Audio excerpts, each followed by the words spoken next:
Asalaamu calaykum waraxmatullaahi wabarakaatu. Waxaan soo gudbinayaa gabay yar oo gaaban oo daba socda silsiladii la magac baxday liinta xoor kale. Waxaan leeyahay liinta xoor kale waa nafaqo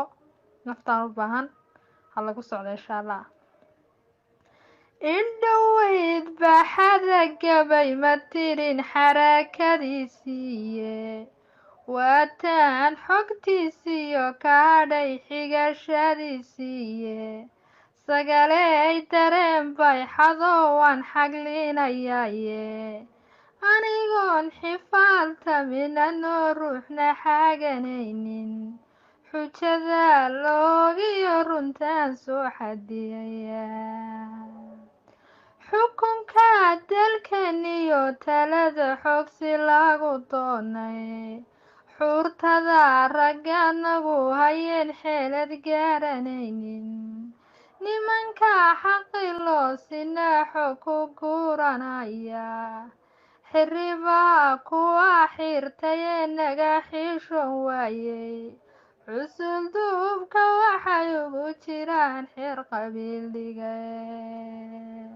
weligoodba way xoojiyaan xaraka beeneede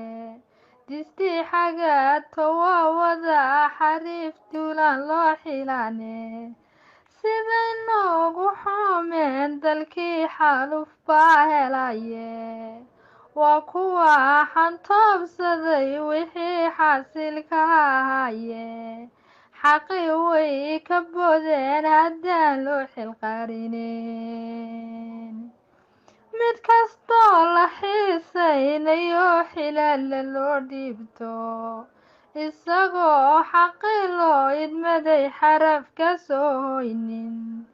sida xaadsan geelo wax badan xodaya daaqayse oo kuruusku xeegaystay oo xaydh la socon weyday sideeday u wada xaawiyaan dulkan xeeqsane markaasay xayaysiinayaan xeeraraan jirine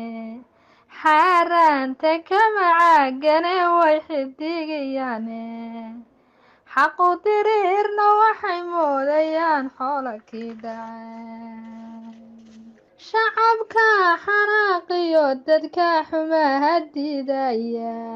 xabsi bay u haystaan inuu yahay xalkoodiiye anna waan xisaabtamo hadda waan xaqiirayaye